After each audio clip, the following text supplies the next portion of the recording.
Hi, Gene Monterastelli here, the editor of tappingqa.com. The video that you are about to watch is a conversation that was a part of this year's 24 Hours of Tapping. The 24 Hours of Tapping is a fundraiser for the amazing work that is done by the Peaceful Heart Network. The Peaceful Heart Network has brought tapping to migrants, refugees, prisoners, and the underprivileged in over 30 countries all over the world. As you watch this video, if you learned something, if you were touched by it, if you were inspired by it, the easiest way to say thank you is to support the work of the Peaceful Heart Network. To do that, all you need to do is go to 24hoursoftapping.com/support. And as you look in the description and the first comment down below, you will see a direct link to that. I hope you enjoy this conversation. So to start out with, what we'd like to do is we'd just like to introduce the Peaceful Heart Network to you from the people who run the Peaceful Heart Network. Gunilla and Ulf are the co-creators of the trauma tapping technique, referred to as TTT, a simplified language and context-free tapping modality that is designed for non-specific scaling. Via the organization they founded, the Peaceful Heart Network has reached over 300,000 people in troubled spots all over the world. For over 15 years, Ulf and Gunilla have been involved in international humanitarian work in, but not limited to, Rwanda, the DRC, South Sudan, India, the United States, Canada, Sweden. They're doing a lot of work in Latin America. So I would love to share with you a conversation with Ulf and Gunilla about the Peaceful Heart Network and the amazing work that they are doing. Hoping to do as you have invested both your time and energy into this particular thing. Gunilla, I'll just start with you. Yeah, thank you so much for the question and for having the opportunity to introduce the work that we find very I mean, it's like being very grateful to be able to do this and together with you and to share it with others. So the Peaceful Heart Network was created like 15 years ago. Our aim is to reach out with these techniques that anybody can learn, that we know helps in stress, building resilience, but also heal symptoms of trauma. And this work started in Rwanda in 2007, together with the professor of psychology from the US, Dr. Carl Johnson, who also knew tapping, but then the first version of TFT, thought field therapy. And since then it has been growing, and we have had a lot of new connections all over the world, actually. So I think when we were writing in last year, we thought that, I mean, it's somewhere around 40 countries where we have reached with some of these basic techniques, which is tapping, the version we called TTT, trauma tapping technique, a simplified version derived from TFT and EFT, and other techniques that anybody can learn. So it is a lot of people learn this through live sessions with some of our colleagues, still from the center of Africa, from Rwanda, and then we reached out to the neighbor countries, Kenya, Congo, Tanzania, Uganda, and everywhere. But then we also been invited to India, to the US, to Canada, we had the workshops for Colombia, and we have really focused very much on vulnerable populations, communities where otherwise healthcare is not very easy to find when it comes to mental health. So that's a bit it. And, yeah. And when you say vulnerable populations, could you give some context and some specifics to that? Because depending on where we are in the world and what our experience is, we might define that different ways. So what are the types of communities you're serving in that way? And that is actually the way, because there are vulnerable populations, like you say, all over the world. And it is, so it can be young women who have been subjected to sexual violence in Sweden, or people who have been had to flee their country, being refugees in Uganda, and that's where we started a lot, or refugees who came to Europe. Also in other parts of the world, it can be minorities that have difficulties, like the Sami population in Sweden. So it really differs depending on the, but it started with specifically with genocide survivors in Rwanda, and since then coming to many other communities, also like the Batwa community, which is what would in media be called pygmies. I mean, who have been very marginalized in some of those countries in the central parts of Africa. Children who have been forced to be in armed groups in Congo, for example. So that's a bit it. I mean, so it's a very diverse. Yeah. And in just a moment, we're going to do a little of the TTT and give folks a chance to tap along with us.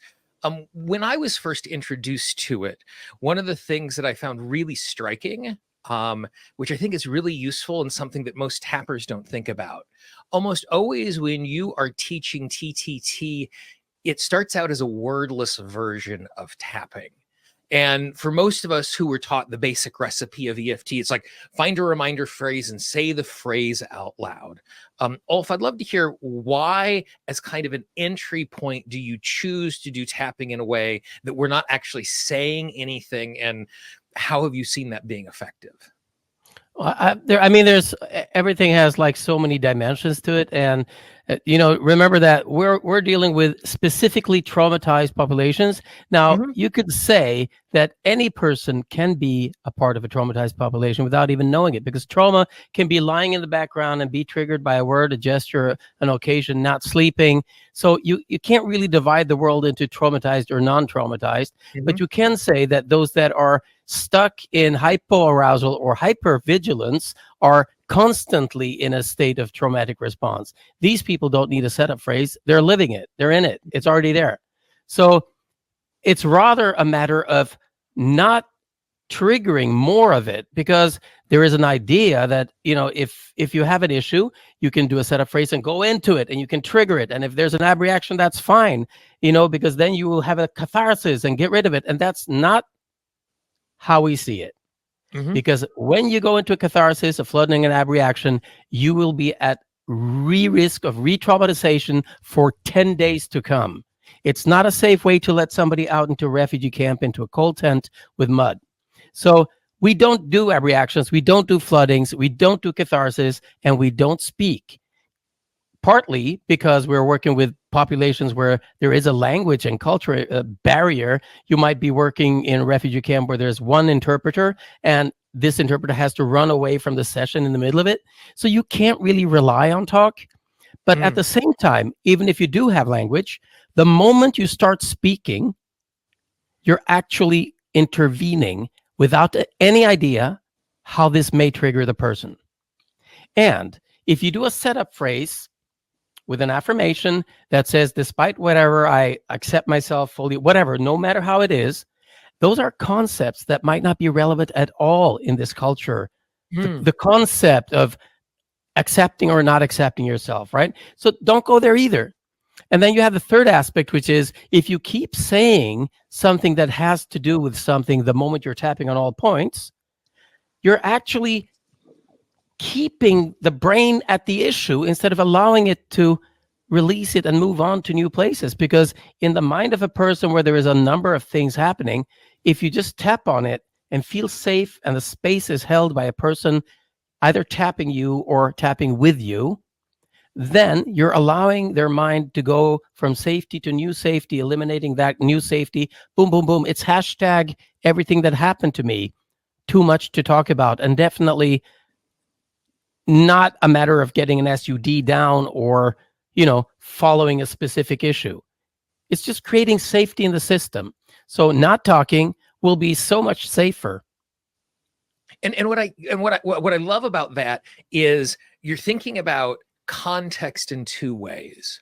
One is you're thinking of the context of the person, everything that they are bringing.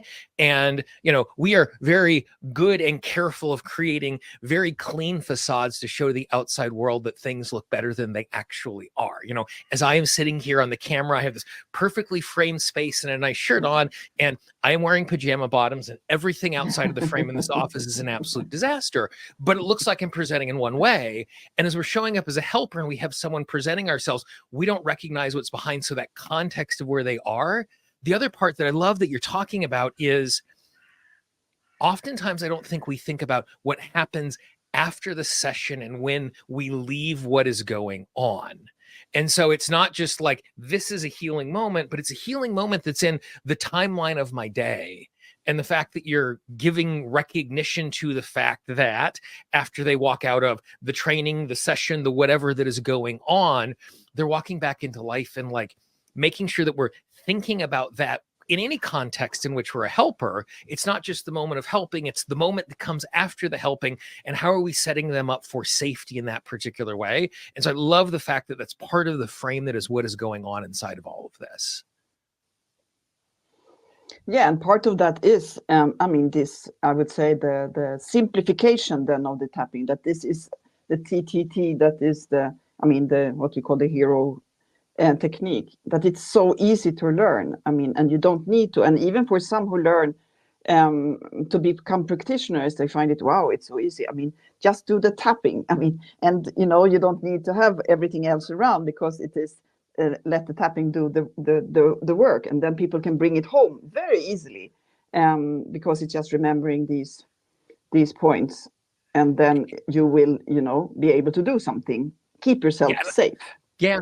And I want to highlight what you just said there right now, because I know the work that you do isn't just about the people who are in front of you, but it's the people that they then get to touch. You know, when we were, I had the privilege, my sister and I traveled with you guys last year in Rwanda, and almost every single one of the medical workers, when we were on the border of the Democratic Republic of Congo, when they were sharing their experience, they first shared their personal experience. They second shared the experience of sharing it with their family. And then third, they talked about the professional setting that they were in. And I think it's like, it's so easy when you're tapping with a skilled practitioner that the words they are saying, it's like, oh my gosh, that's absolutely perfect. And then when you send someone off on their own to come up with it, that's hard. And so by just making it really, really simple, be in your body, tap on these points, that's so like, it's so easy to remember, which means it's easy to repeat, and it's easy for them to share it in other ways. And so it's not just about this healing moment, but the fact that you were thinking about, like, how do we send these rippling, healing waves through a community after the facilitator, the trainer, the Zoom call has ended. So it's not just for the people in the room. And I love, just for all of us who are helpers, to go, great, if I'm going to give you a tool, let me give you something simple that you can replicate. And then maybe we can complicate it over time, or add sophistication. Complication is the wrong word, but add sophistication in the right context.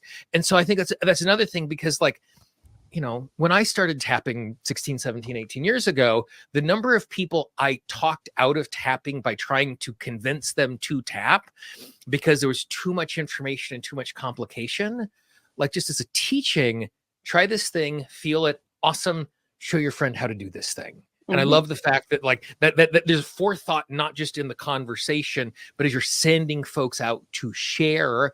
And so as you do that, like, do you give them any particular instruction on how to be sharers of the tool in their own life? Or is it just, this is what it is, go with God and do that thing? Like, what does that look like at the end when you're, like, commissioning and sending them into their community to be helpers in the same way? Yeah, well, we usually say it's an extremely generous method. I mean, we emphasize, and we truly emphasize, it's not about the actual order of the points. It's not necessarily the specific point. It's not necessarily how you're doing before and after. It's about creating a safe space for somebody. And our primary intervention, when it comes to, you know, first aid for stress and trauma, which the acronym is FAST, we're not tied to trauma tapping. We have Havening, which is a super efficient tool. And if you show both, you can give people a double bind saying which of these works better for you, and all of a sudden you're not trying to prove or disprove a method, which is an immense difference, and they get alternatives and all these things. And so we say it's better, like with heart resuscitation, you know, it's better that you do something than nothing. So that's the first point. It's better that you do something than nothing, not how you do it. And they go, what if I miss a point? What if I'm too slow? What if I'm too fast? No. You adapt, you listen to your body, and better do something than nothing.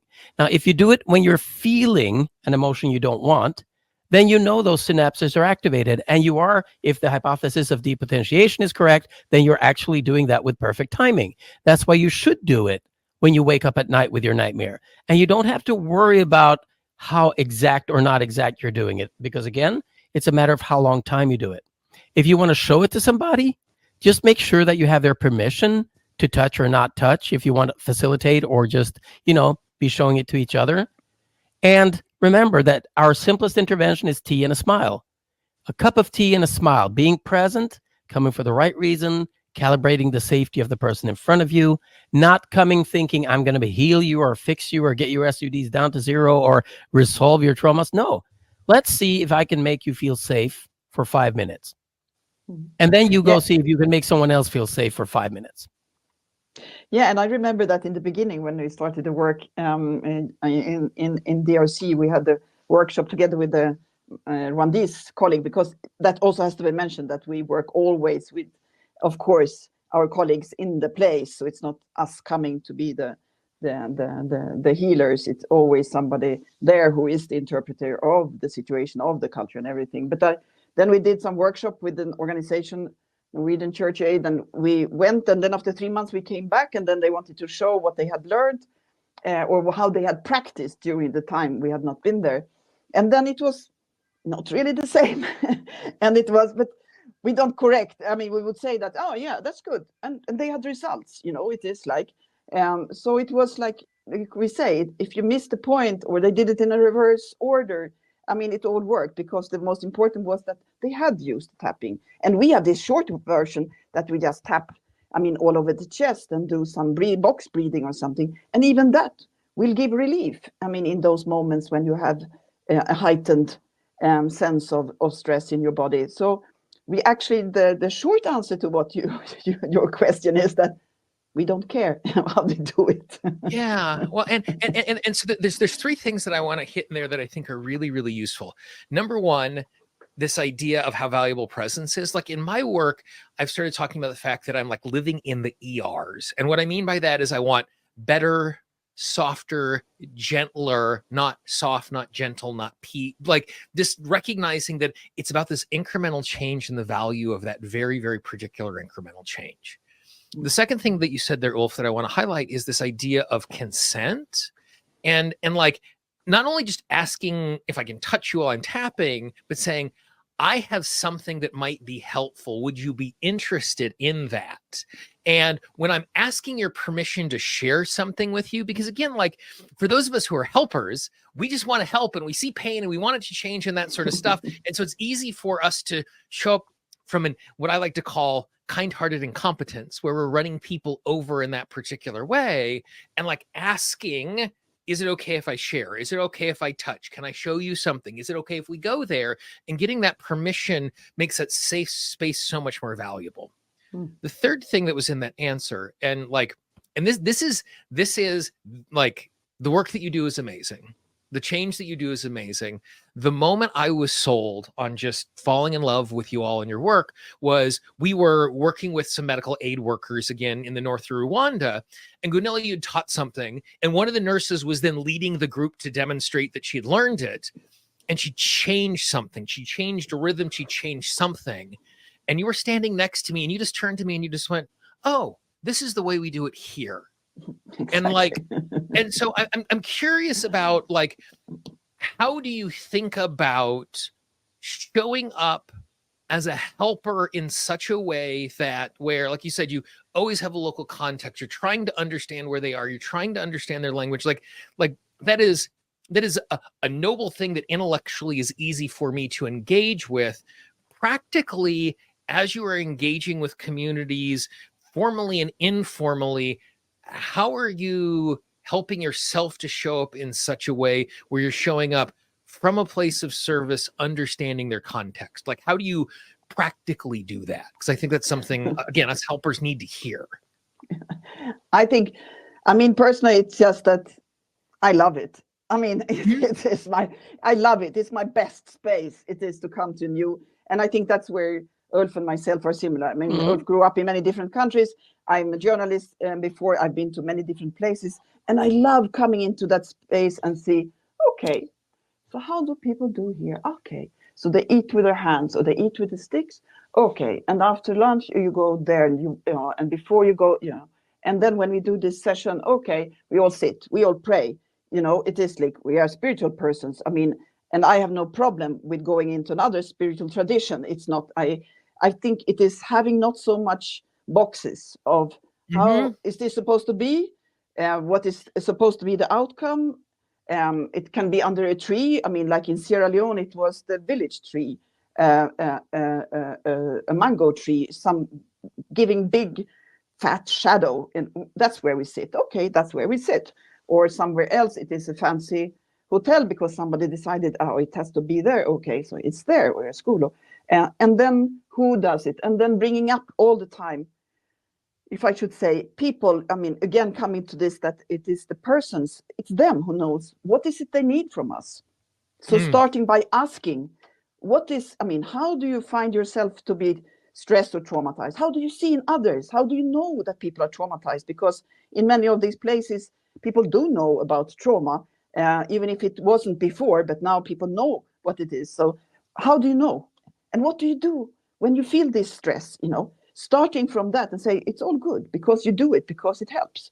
And then if you add these little things of tapping, havening, this breathing exercise, try and see how does it make things different compared to only go for that walk or doing tapping before you pray, adding into. So I would say that it is so much the first line of our manifesto, which is take off your shoes and listen first. And the second line is offer, don't insist, just like you were saying, Jean. Because what it is we are not invested in ourselves doing a great job, because we don't know if we're doing a great job, and we can't know until we come back a year later. And if they then have been inspired by and taught properly by those who we helped, then we did do a good job. But we have to dare make mistakes, and we have to get our egos out of the way. We have to stop thinking, is this good or bad? We rather should be thinking, how do you feel about this? Did this serve you in any way? What do you feel that is different? Not, did I fix you? And that's a big difference, because like you were saying, a helper mentality is I want to save the world. And that's what gives NGO burnout. It even has a name. You go to Lesbos, and the volunteers, 21-year-old average Norwegian girls, there were a lot at the time, they wouldn't sleep for 3 days because they wanted to save all the babies that came in the rafts. And so after 3 days, you can get an NGO burnout that lasts you for 6 months, because your nervous system breaks down, because you're focusing on wanting to help rather than asking if help is needed, and if then how. Yeah. And the word I hear inside of that in my head as you're saying that is, how can I be useful?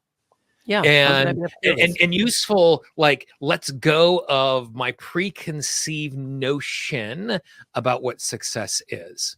Gunilla, you're about to say something. What were you going to say? No, I mean, it's just exactly that. I mean, to come and to be, because there's so many, I'm sorry, white saviors. I mean, there's a white savior complex coming to specifically, I mean, in the areas where this work started, who comes with answers. This is how you should do. This is how you should forgive. This is how you do. Instead of checking. So perhaps they have come even further here. So, it's like, and how do you heal? Because people have healed from so many things. Okay, so you move your body, you dance, you drum. Okay, that's good. Let's add that. It is this exchange. That's what I would say is the most important of all. Listening and exchange. And like that said, offer, don't insist, which all comes together in being humble. Being humble and not thinking that, as you say, that we come with something that will fix you. It is possible that this might add something, but we will just have to see. And when you say the word exchange, like, I immediately see us on the same level. Like, in exchange, like, it is transmission in this way, and that's such a better place for us to engage. Ulf, you were going to say? Yeah, I was just going to say, I mean, basically, if you want to twist it a little bit, you could say, we come in peace, and we would like to learn from you about your situation. And in exchange, we'd like to offer you something that has worked for us. Maybe it'll work for you. And for me, like, the way you just phrased that, like, what I do a lot when I'm teaching is I go, this is descriptive, not prescriptive. I am describing my lived experience. I am describing what I've learned from that lived experience. I'm not prescribing this is what you need to do. And in that exchange, let's see if we can take some of the lessons and meet it in a way that might be helpful in your setting.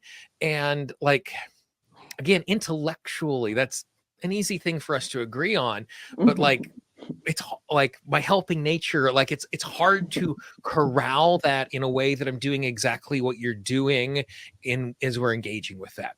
So with that being said, could you teach us the basics of TTT? And obviously everybody who participates in this is going to get access to all the Peaceful Heart Network resources. So you can have the little app and the downloads and all of that sort of stuff. But I'd love it as a community if we get a chance to just go through the process and see what it's like when you are introducing it to someone new.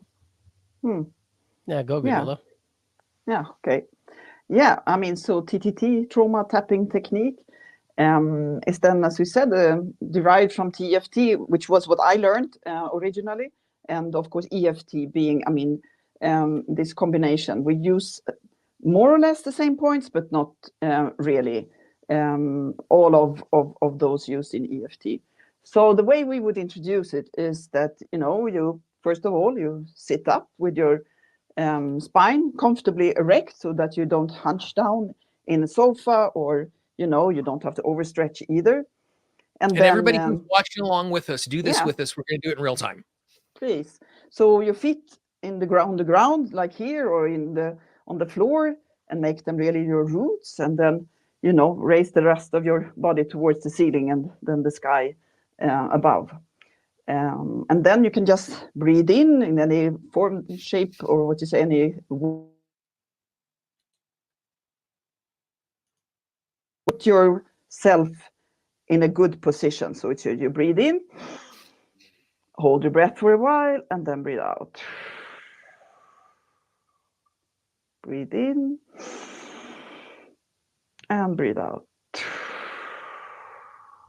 And from here now, if you like, you can close your eyes, and then you do a body scan. So you can start from the top, if you like, from your head and your scalp. You just notice, observe how it feels right now, so that you have something to compare with when we finish the tapping. So you go through your skin, your face, how it feels, perhaps some tension there, your neck. You can also move, if you like, a bit, your head, your shoulders, down your arms, down to your fingers. You can feel how they are cold or warm, or a bit stiff perhaps, or some pain in your chest, and you're sitting, and go down how you're feeling sitting, where you're sitting, and down to the floor, and your feet then on the floor. Okay. And now you can just for checking, so you have something that distresses you a little bit, so you can connect to something, because as we say, this is like an exposure, internal exposure. You don't have to mention anything, but just connect to something that stresses you a little bit. Don't take the big T, just something. And then when you have connected to that, you can see where in the body this manifests. Often solar plexus, or your chest, or your head, or the muscles, or some tension, and just see where it manifests. And then you can also give it a number, as SUD, then a subject unit of distress that many of you are familiar with, from 0 to 10, 0 being neutral and 10 very, very challenging. And then if you like, you can put up your fingers for yourself, how much, with the number that, how you do it, the number that you reach in the SUD, what is your number? And you can put it in the screen or in the group where you're working, depending on the situation. It always depends. Okay, and then you can open your eyes. You can take a deep breath in. You breathe in, hold your breath, and then breathe out. And here comes the actual tapping. So we start on the side of the hand. So it's very similar to many versions of tapping, of this TLA, 3-letter abbreviation of tapping. So we do 10, 15 times. That's what it says in our instruction materials. And then you go here, you put the thumb on your temples, and then you do what Donna Eden would call crown pull, massage to your forehead. Also stretching out the wrinkles in your forehead, and then you tap above the eyebrows, these points, you go there, and then you go to the outside of the eye. This is how often people point when say, you are the one with the tapping, and then they do it on the side, because often that's what's considered most funny in the point outside the eyes, so under the eyes, and then with one hand under the nose and under the mouth. And then perhaps we do it a bit differently over the chest, because we do all over the chest, since there are so many points here, even behind the sternum, behind the breastbone, you have the thymus gland, which is also happy when it gets some stimulation of this. We all know also by now about the vagus nerve, and all this tapping is also stimulating the vagus nerve. And then from here, you put your left hand on the right shoulder, and then you tap on the side of your body. Then you all know this, but I show it for those of you who are new to tapping and TTT. So it's there on the chest. And then we use all the fingers. So we start with the nose, the little finger on the ring finger. Now there, it's like backwards. So I pull out the fingers when I long, and then the long one, the index, and thumb. And then we do once again on the chest, because we find it so helpful, as I said before, that our shortest version is just tapping on the chest and doing some box breathing. That can help a lot. Okay, and now we do the breathing again. So you breathe in with your nose, you hold your breath for a while, and then you breathe out with a sigh of relief. And then again, you breathe in and breathe out. And our basic recipe is twice. So we will do it once again. So then I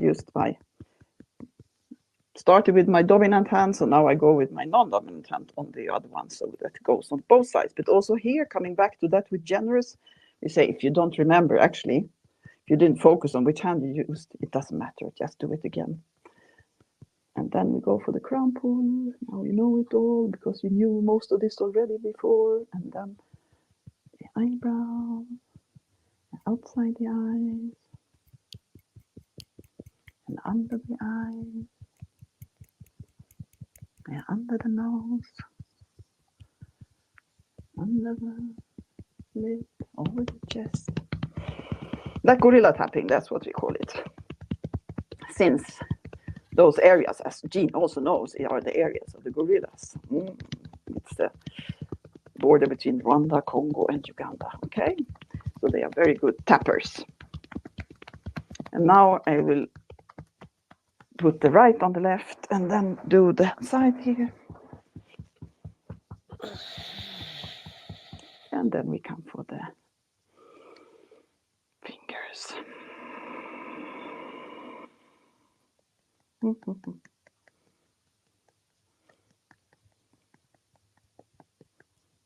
And finally the thumb. And back to the chest the last time. Now we're through. And one time some women asked in a village in Rwanda, in Ngororero, they asked, why do this twice? You do the same twice. And then Robert Hagoba, he said that, but you wash your clothes with soap, you wring them, and then you rinse. So that is first, the washing with soap is the first round, the wringing is the breathing, and the rinsing is the second version of it. So now you can just close your eyes a little bit again if you like, it's optional. You're checking your body, how you feel right now. What is different in your body? You notice, observe, you check in, you see where that manifestation was in your body, you check, how is it now? What's different? And then you check your SUD. How is it different now compared to before? So for those of you tapping along with us, feel free to go into the chat box and just share kind of the change that we did inside of that. Because I think, again, like 90 seconds there at the most, and it took a little longer because you were giving instructions along the way. But again, wordless, very simple, tapping on the points. I was just tapping on a little tension in my lower back, and it went from a 6 to a 1. And I wasn't thinking about the back while we were tapping. because we're doing this and I'm the camera and I'm making sure everything's going on. And I'm just tapping on the points. And then at the end, check-in's like, it's just, there's nothing there. Like it just went 6-1 and just collapsed. But I think that like, it's such a powerful testament to how sometimes a simple approach is the best approach for us to do with something, that we have lots of really well-formed tappers and helpers and practitioners. And it's like, I can do inner child work and I can do this initial sensitizing event. We can do the movie technique. And I love having access to all of those things. And in a one-on-one context where we can create safety to do that, that's great.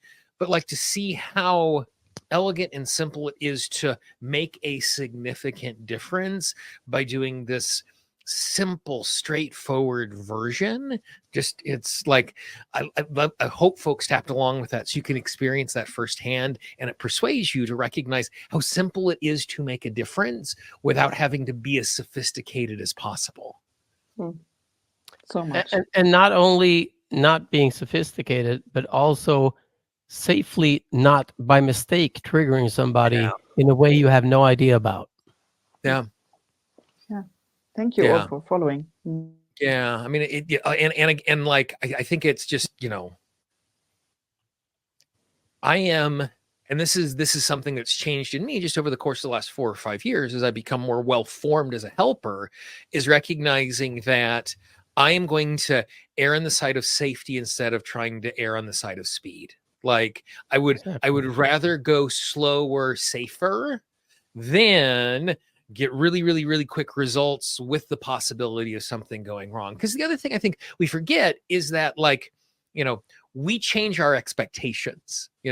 We've seen tapping work really, really quickly. And then I have someone go to me, oh my gosh, it took 6 sessions for me to solve this particular issue. I'm like, well, with other modalities, would it take you 18 months to do the exact same thing? And how quickly we change our expectations, and to recognize that taking complex trauma or taking something that we've carried with us for a very long time, and over the course of a number of weeks to heal and release that, that's fast, even though it doesn't necessarily feel fast, because we've all been in a circumstance where we've had a 1 session or a 1-minute miracle. We want to make sure that we're like reining in our expectations. And so like by having a simple approach like this, it makes it easier for me to also rein in the expectations as I'm engaging with the work that I'm trying to do. I'd just like to add one thing to that, Gene. I concur 165% with everything you said. And I'd like to add that on top of this, we give them the tool, we give them a paper or the app in 34 languages. Yep. Everything is free. And we say, this is something you bring with you, because when is the next time you need to do this? It's when you're triggered. It's when you wake up at night with a nightmare. So we're not only helping them resolve a part of it without necessarily having to share it with us or put words on it or mentalize it. It can all stay in their intuitive brain, and they can do something about it when they walk away, which is sweet. Yeah. And I mean, it just, I will never forget one of the folks that we got a chance to meet. She said something very, very simple. She said, I can now sleep when it's raining. And most people don't realize that the Rwandan genocide happened during the rainy season.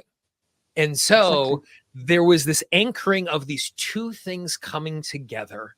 And like sometimes we think like success is like fireworks and magic and this amazing stuff that's transformative. And I slept through the rain. Like, to be in a circumstance where you're like, I am triggered by something that happens every single day for 3 months, so I can't sleep. Like the tax on someone's life in that particular way, where it's not necessarily the trauma, it's the consequence of that trauma and how it keeps being relived, and being able to solve that simple problem, that good night's sleep transforms someone's life. And not that they just feel better in the morning, they are healthier, they're more engaged. Like that's an amazing thing, but it's just this simple, small change that creates this rippling effect in this amazing way. And I think that's a good reminder for us as well as helpers, is like, for something to be significant, it doesn't have to be massive. It just has to be significant. Exactly. Awesomeness. Well, I can't, like, I personally can't thank the two of you enough. Here it goes. This is where we always end up in something like this. We end up, when we were wandering through Rwanda, when I was writing about his tear tally, when's Jean gonna cry? But just like to see the work that you all do firsthand, to see the heart that you put into it. But again, more importantly, the way that you show up as servants who want to have an exchange with someone else, like that's the reason why it is so easy for me and my team and the tapping community to rally behind the work that you all do.